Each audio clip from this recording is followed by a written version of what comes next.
कीचड़ इतना है कि पैर धंस रहे हैं। इस गीली मिट्टी में बड़ी मशीनों से खुदाई मुश्किल है, इसलिए ये जवान फावड़े, बेलचे और दूसरे छोटे औजारों से मिट्टी खोदने में लगे हैं। एसडीआरएफ के जवान कोई भी कोना अनदेखा नहीं छोड़ना चाहते हैं। सर्च ऑपरेशन में डॉग स्क्वाड की मदद ली जा रही है ताकि मलबे में किसी इंसानी शरीर के दबे होने की रत्ती भर भी संभावना हो तो वो नजरअंदाज न हो जाए। उत्तराखंड के धराली में आपदा के बाद अब भले ही रेस्क्यू ऑपरेशन पूरा हो गया हो, लेकिन अब सर्च ऑपरेशन चल रहा है। यहाँ पर आप देखेंगे उत्तराखंड एसडीआरएफ है, उत्तराखंड फायर है, आपदा प्रबंधन की टीम है, ये सभी मिलकर यहाँ पर इस ऑपरेशन को अंजाम दे रहे हैं।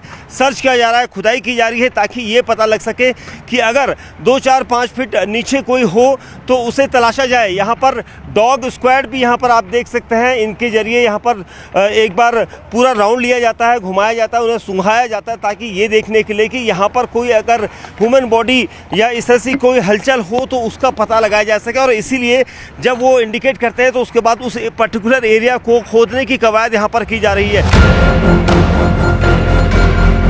उत्तरकाशी के धराली में आई तबाही का रेस्क्यू ऑपरेशन तो पूरा हो चुका है। अब जोर सर्च ऑपरेशन पर है। हालांकि इसमें चुनौती भी आ रही है क्योंकि मलबा कई फीट ऊंचा है और उसे हटाने में खासी मशक्कत करनी पड़ रही है। उस पर मुसीबत ये कि मौसम का कोई भरोसा नहीं। सोमवार देर शाम अचानक खीर गंगा से ढेर सारा पानी बहकर आने से आसपास के गांवों में दहशत फैल गई थी। इस वक्त आप देखेंगे यहाँ पर आईटीबीपी सेना सभी के जवान यहाँ पर हैं और मैं दिखाना चाहूँगा आगे की तरफ।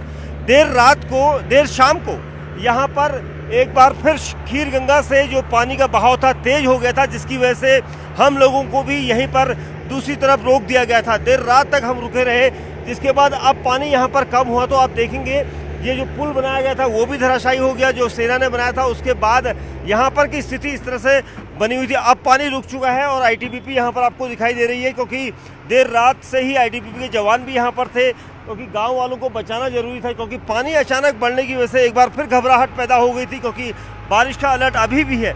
जिस जगह पर जेसीबी यहाँ पर काम कर रही है पोकलैंड, बताया जा रहा है यहाँ पर कुछ बदबू आ रही है जिसकी वजह से यहाँ पर सर्च ऑपरेशन किया जा रहा है। आईटीबीपी, एसडीआरएफ, सेना, फायर, आपदा प्रबंधन और पुलिस की टीमें लगातार काम में जुटी हैं। यहाँ पर बड़े बड़े पत्थरों को मशीनों से हटाया जा रहा है। जब तक मौसम का खतरा नहीं होता तब तक ये लोग बिना थके, बिना रुके काम पर लगे रहते हैं।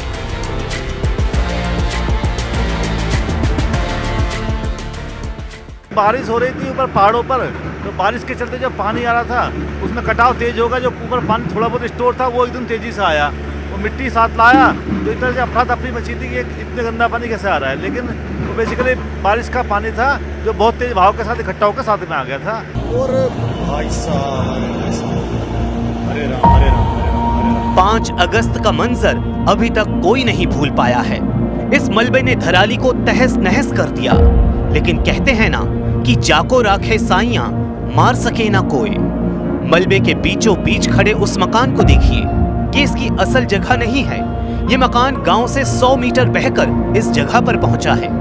जिस वक्त ये तबाही आई थी उस वक्त मकान मालिक घर में ही थे और उन्होंने बहते मकान से छलांग लगाकर अपनी जान बचाई।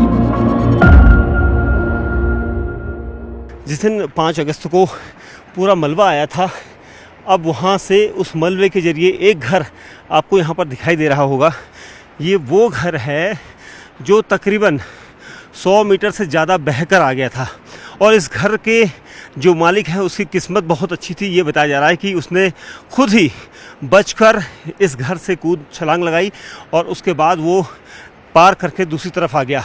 लेकिन इस पूरी रेंज को दिखाऊंगा मैं। इस घर से लेकर वहाँ तक की रेंज कम से कम 100-150 मीटर है और उसके बाद भी घर यहाँ तक बहकर आ गया। तो कितना बड़ा फ्लो होगा, कितना बड़ा सैलाब था जिसने इस पूरे धराली को मटियामेट कर दिया। फिलहाल यहाँ पर जो टीमें हैं वो काम कर रही हैं। अलर्ट अभी भी जारी है, मौसम ख़राब है और खीर गंगा से लगातार पानी बढ़ जाता है और इसी वजह से अभी भी अलर्ट रखा गया है।